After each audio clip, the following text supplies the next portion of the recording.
Hi, welcome to my channel, our chemistry class with Mr. Vishaka. Today I'm going to discuss about this Edexcel IAL Unit 1 Mass Spectrometer, which is quite often the questions are asking from this. So I'm going to discuss about this, how the instrumentation works as well as with some past paper questions to be discussed in this video. So to begin with this, the mass spectrometer, there are certain features. Ionization is the first process happens when the sample is injected through.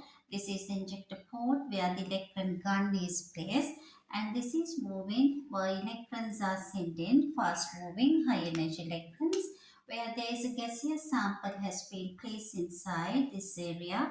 Ionization chamber process happening is the ionization. All the positive ions are being then generated here. If these are positive ions, they are being attracted towards this negative part of this the electric field. So the positively charged ions are moving further up. These are positively charged ions.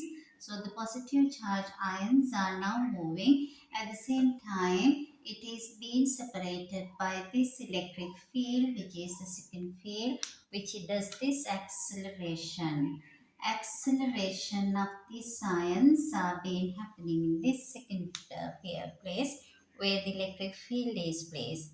Third feature is the magnetic field. The feature, and this happens over there, is the deflection. That means separation of all the ions according to their mass over charge ratio. Those which are very heavy, they are having greater momentum.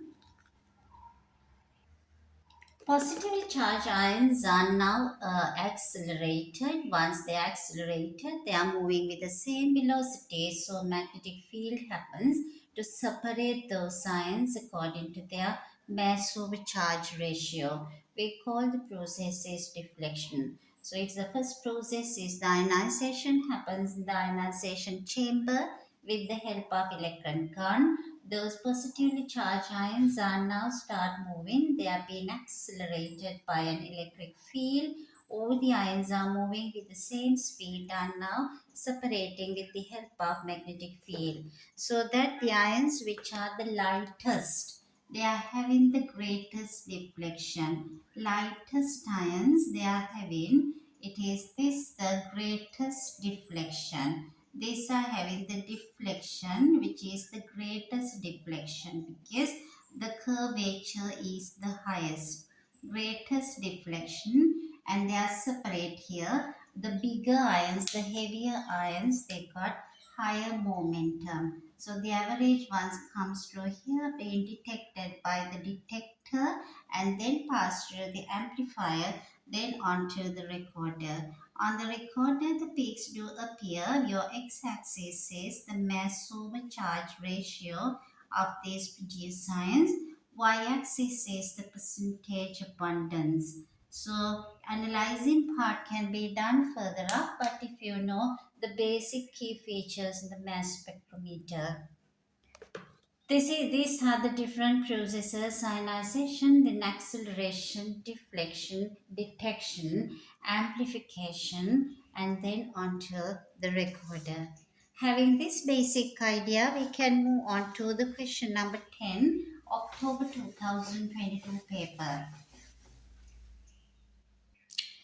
Having known the basic features of the mass spectrometer, we move on to October 2022, question number 10. This is unit 1.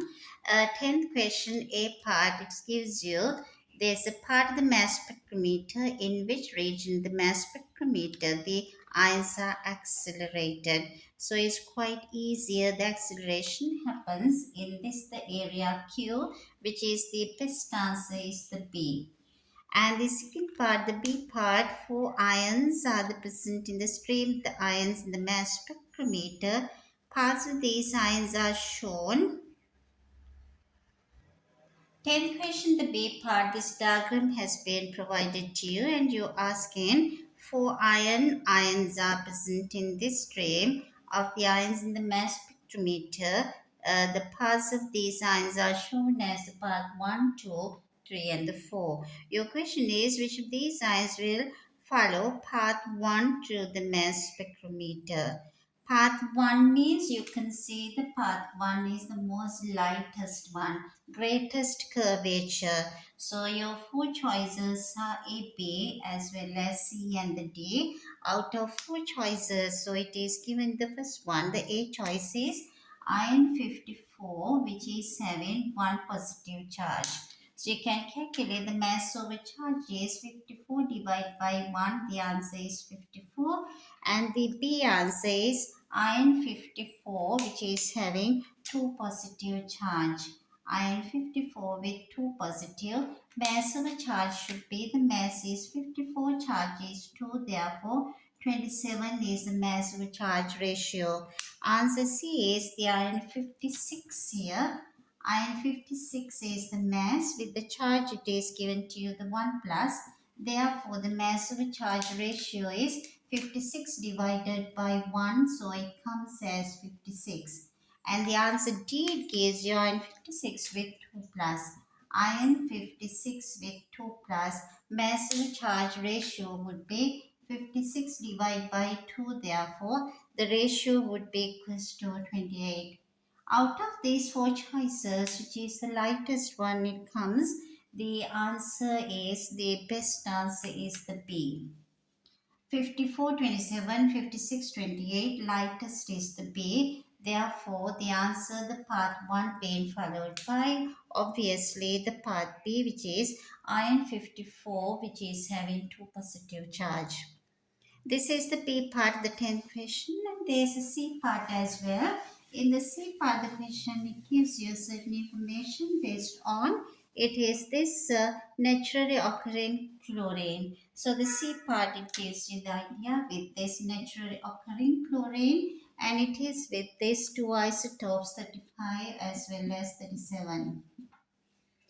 How many peaks due to single charge molecular ions? It's asking for single charge molecular ions, so it's not dipositive ions are involved. Single charge molecular ions. So obviously, 2 chlorine with the 35 with 1 positive could be mass over charge. It could be 70 divided by 1. There should be 1 peak at 70. At the same time, there can be the molecular ions the question is asking. To answer this question, so there should be the molecular ion peaks. One would be at 70, 72, 74. Answer would be 3 peaks are present for molecular ion. Remember, the question is asking for molecular ion. Is not the atoms of chlorine. 70, 72, 74. There should be 3 peaks, but their heights are different depending on what is you call as this depending on the percentage abundance. But to answer to the 10 question C part, it is necessary for you to aware that there are 3 peaks are present. So we